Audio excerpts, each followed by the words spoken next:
Assalamualaikum warahmatullahi wabarakatuh. Salam sejahtera bagi kita semua. Salam Pramuka. Selamat siang adik-adik semuanya. Berjumpa kembali dalam kegiatan ekstrakurikuler wajib di SMP Negeri 1 Ambal.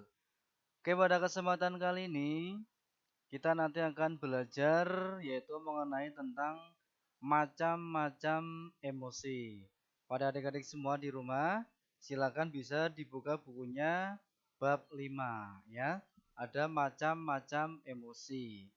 Mungkin adik-adik semua sudah mengetahui apa itu yang disebut dengan emosi atau barangkali adik-adik semua sudah pernah melakukan yang namanya emosi ya. Sebelum kita mempelajari bab emosi, alangkah baiknya kita mengetahui tujuan daripada pembelajaran kita hari ini. Ada apa saja tujuannya? Yaitu yang pertama adalah nanti setelah adik-adik belajar diharapkan nanti bisa untuk menjelaskan tentang apa itu emosi ya. Jadi setelah pembelajaran ini nanti harapannya adik-adik semuanya tahu, mengetahui tentang emosi. Kemudian yang nomor dua yaitu nanti dapat menjelaskan penyebab emosi. Apa saja sih yang dapat menyebabkan emosi? Nah, nanti harapannya bisa menjelaskan tentang penyebab emosi. Yang ketiga yaitu nanti dapat mengembangkan nilai-nilai karakter disiplin, bersahabat, mandiri, dan tanggung jawab. Jadi nanti adik-adik semuanya diharapkan nanti akan mempunyai nilai karakter. Yang pertama karakter disiplin, bersahabat, mandiri, dan tentunya adalah bertanggung jawab. Itulah tujuan pembelajaran kita pada hari ini. Langsung kita masuk ke materi ya. Emosi ya, di sini ada berbagai macam gambar, contohnya itu ada emosi ya. Mungkin pengertian dari emosi sebagian besar orang menganggap bahwa emosi itu adalah ketika kita marah ya. Padahal yang namanya emosi itu banyak sekali ya. Pengertian daripada emosi. Emosi adalah perasaan mendalam yang ditujukan kepada seseorang atau sesuatu. Jadi jika kalian punya perasaan yang sangat mendalam, tersimpan di dalam hati kalian, berarti itu bisa disebut sebagai emosi ya. Yang kedua yaitu ada reaksi terhadap seseorang atau kejadian. Jadi kalau kalian melihat sesuatu, kalian merasa ada reaksi, itu juga nanti dapat dikatakan sebagai emosi ya. Ini ada dua pengertian, silakan nanti kalian bisa mengambil kesimpulan dari dua pengertian ini ya. Yang pertama adalah perasaan yang mendalam, yang kedua reaksi terhadap seorang atau kejadian. Ini bisa disebut sebagai emosi. Kemudian macam-macam emosi ya. Mungkin kalian tadi menganggap emosi itu cuma marah tok, ternyata emosi itu ada berbagai macam. Yang pertama itu seperti gambar di kanan ini ya. Ada marah, ada senyum, ada malu, ada nangis, ada ketawa, dan ada sedih ya. Jadi ada bermacam-macam tentang emosi, bukan hanya emosi tentang kemarahan saja. Yang pertama itu ada emosi marah. Pernahkah adik-adik semua merasa marah? Saya yakin pasti semua sudah pernah merasakan marah. Di sekolah misalkan tersenggol teman dan sebagainya, bisa emosi, marah dan sebagainya. Pengertiannya adalah seseorang yang marah terhadap orang lain disebabkan ia menganggap bahwa orang itu bersalah terhadap dirinya. Jadi kalau kita menganggap orang itu mempunyai salah dengan kita, biasanya kita akan mempunyai rasa emosi, yaitu emosi tentang kemarahan atau emosi marah. Yang kedua, emosi sedih, duka, susah, atau pilu ya. Ini juga sering kita alami ya.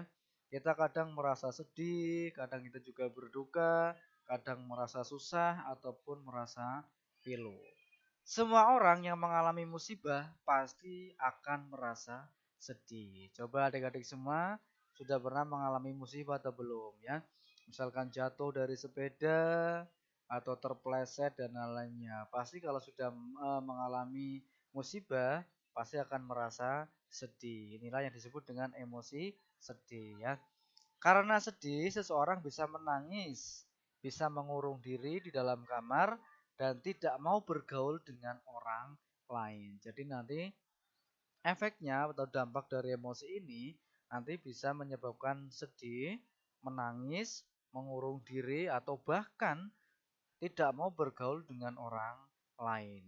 Oke ya, kita lanjutkan. Yang ketiga, yaitu ada emosi iri ya. Pasti kalian juga sudah pernah merasakan iri. Entah itu terhadap teman kalian, terhadap kakak kalian, atau adik kalian, tetangga kalian, dan lain sebagainya. Pasti sudah pernah merasakan yang namanya iri hati ya. Orang sering membandingkan keadaan dirinya dengan orang lain. Jika dirinya lebih rendah atau kurang dari orang yang lain, maka yang dibandingkan akan menimbulkan rasa iri ya. Misalkan kalian punya teman akrab, teman kalian dibelikan sepeda baru, kalian oleh orang tua belum dibelikan, pasti rasanya akan merasa iri hati ya. Misalkan adik kalian dibelikan tas baru, kalian belum diberikan, juga biasanya akan merasa iri. Ini adalah suatu emosi ya yang ada di diri kita, rasa iri termasuk juga ke dalam emosi. Kemudian emosi takut. Nah, ini juga sering kita alami ya. Kita sering merasa ketakutan. Karena apa sih kita takut? Ekspresi dari rasa takut dapat berupa lari menjauh dari objek penyebab ketakutan. Misalnya, kalian punya salah dengan teman, pasti kalian akan menjauh dari teman yang pernah kalian sakiti ya. Itu sudah jelas, itu adalah emosi rasa takut. Di sekolah misalkan, kalian pernah melakukan kesalahan pada satu orang pembina di pramuka misalnya. Kalian pasti akan merasa takut jika bertemu pembina tersebut. Rasa takut menyebabkan seseorang menghindari objek penyebab takut. Nah, inilah emosi-emosi yang ada pada diri kita, termasuk juga emosi tentang ketakutan ya. Dan yang terakhir, ini sering atau lagi tren-trennya ini masa-masa pubertas, biasanya di sekolah masa remaja, emosi cinta ya. Emosi cinta itu apa? Contoh dari ekspresi cinta adalah kasih remaja yang menjalin kisah asmara.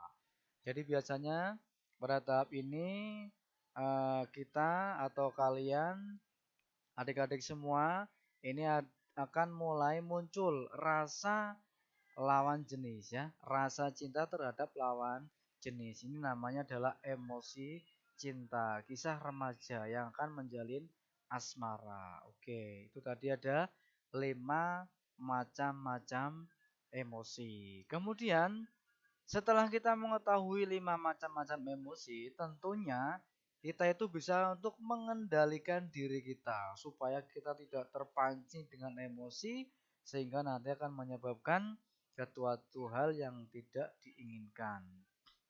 Lantas, bagaimanakah kita cara mengendalikannya?